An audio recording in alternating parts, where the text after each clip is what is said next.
기자회견을 시작하겠습니다. 바로 말씀을 드리겠습니다. 한국 정치에 이의 있습니다. 새로운 길을 열겠습니다. 우선 불의의 정치 테러로 몸과 마음에 큰 상처를 입은 이재명 대표께 위로를 드립니다. 빠른 쾌유를 빕니다.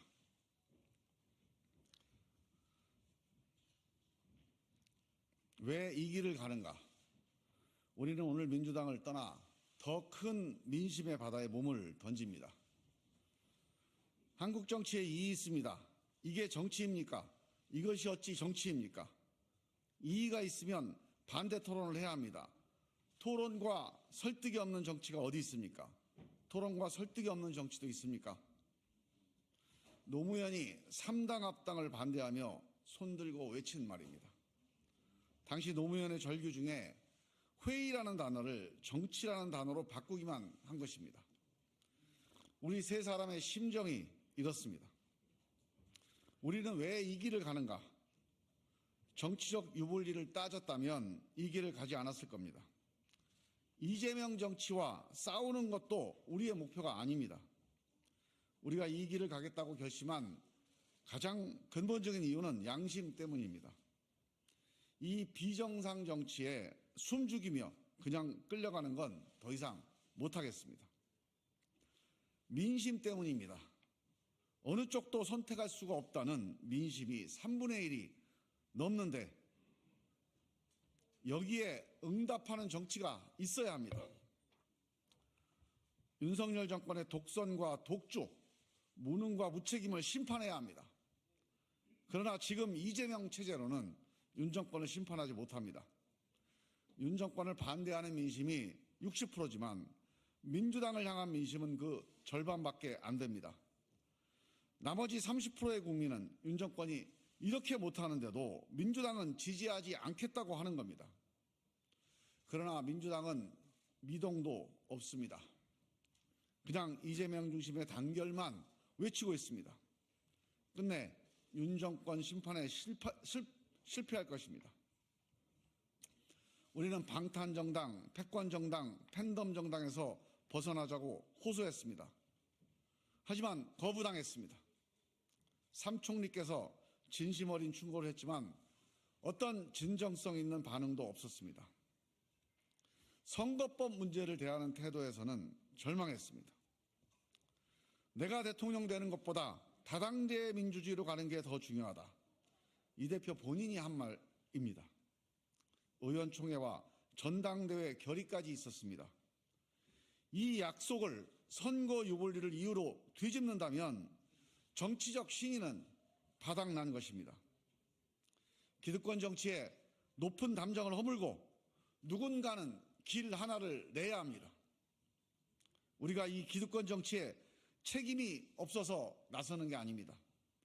이렇게라도 책임을 다하려고 하는 것입니다. 우리가 어디까지 길을 낼지 모르지만 우리 뒤에 오는 새로운 이들이 이어달릴 수 있는 정도라도 길을 낸다면 보람이 있을 것입니다. 50%의 민심이 새로운 정당이 필요하다고 합니다. 기득권 정치에 대한 불신은 이미 임계점을 넘었습니다. 기성정당 내부의 혁신 동력은 소멸했습니다. 전체주의적 기득권 양당제로는 변화된 한국 사회와 시민의식을 담아내는 것이 불가능합니다. 이제는 다당제 민주주의로 가야 합니다. 기득권 양당만으로는 누가 집권해도 누가 다수파가 돼도 독주와 묻지마 반대의 악순환에서 벗어날 수 없습니다. 진영 논리를 뛰어넘어서 시시비비를 가릴 새로운 정치 세력이 반드시 필요합니다.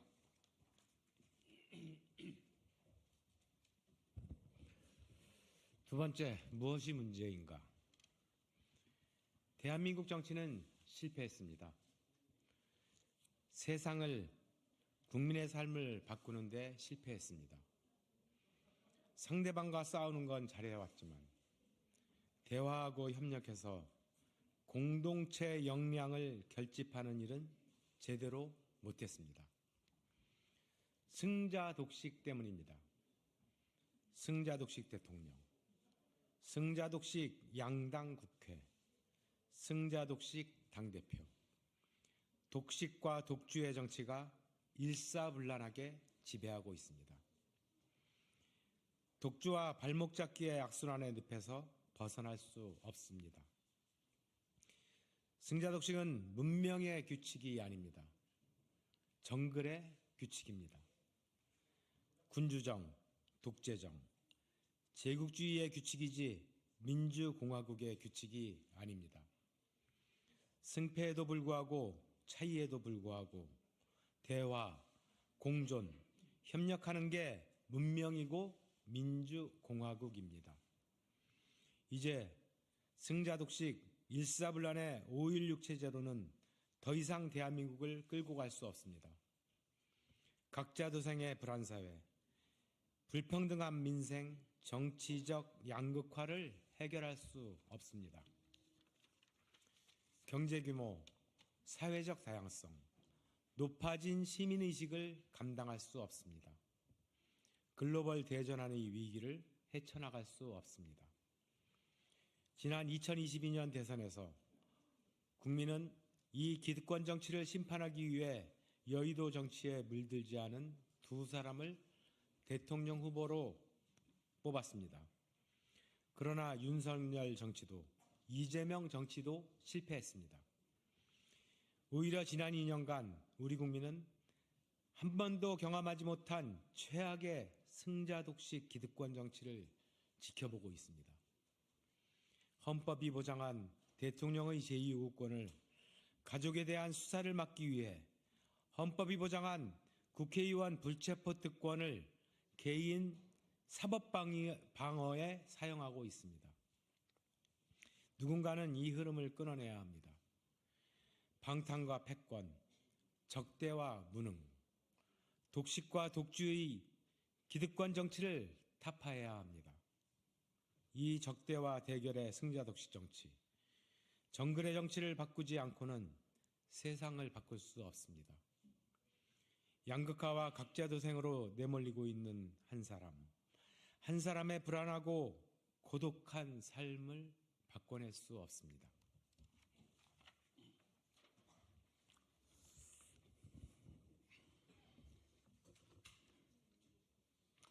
미래로 가는 개혁 대연합을 제안합니다. 이제는 승자독식, 각자 도생의 낡은 뗏목을 버리고 분노의 돌멩이를 내려놓고 함께 사는 미래로 가야 합니다. 싸워서 이기는 정치에서 세상을 바꾸는 정치로 가야 합니다. 문제를 해결하는 정치, 유능한 정치로 가야 합니다. 기득권 정치의 목적은 단지 이기는 겁니다. 우리는 그런 기득권 정치에 다시 한번 질문합니다. 이기면 무슨 소용이냐? 국민의 삶은 더 어려워지고 우리의 미래는 더 불안해지고 국민은 더 갈라지고 있는데 정권을 잡은들, 200석을 차지한들 도대체 무슨 소용이냐고 묻고 싶습니다. 대전환기 민생위기를 극복하기 위한 도전과 결단이 있어야 합니다. 산업화와 민주화 이후 대한민국은 어디로 가야 할지 목표를 잃어버렸습니다. 보수는 산업화 서사를, 진보는 민주화 서사를 잃어버리고 결국 상대방에 대한 적대에 의존하는 정치만 남았습니다. 시대가 바뀌었습니다. 이제는 일사불란이 아니라 다원주의가 시대 정신입니다. 산업화는 잘 먹고 살자는 것이고 민주화는 말하고 살자는 것이었다면 이제는 다양하게 사는 사회로 가야 합니다. 새로운 가치, 새로운 비전, 새로운 정책을 제시하는 정당이 필요합니다. 새로운 사회 계약을 써야 할 때입니다. 세상을 바꾸려면 국민 역량을 모아내는 국민통합정치, 연대와 연합정치 가야 합니다. 김대중의 통합정치가 IMF 국난을 극복했고 DJP 연합이 평화적 정권교체를 만들어냈습니다. 촛불의 연대 연합정치로 국정농단을 심판했습니다. 세계사에서도 위대한 정치는 통합정치, 연대와 연합정치의 성과물이었습니다. 링컨의 통합 정치가 미국의 분열을 막았고 루즈벨트의 통합 정치는 대공황의 미국을 살렸습니다. 독일의 동방 정책과 통일, 유럽의 복지국가와 사회적 대타협도 연대와 연합 정치가 만들어낸 것입니다. 세상을 바꾸는 정치로 가기 위한 개혁 대연합, 미래 대연합을 제안합니다. 자기 기득권을 내려놓을 각오가 되어 있다면 모든 세력과 연대하고 연합할 것입니다.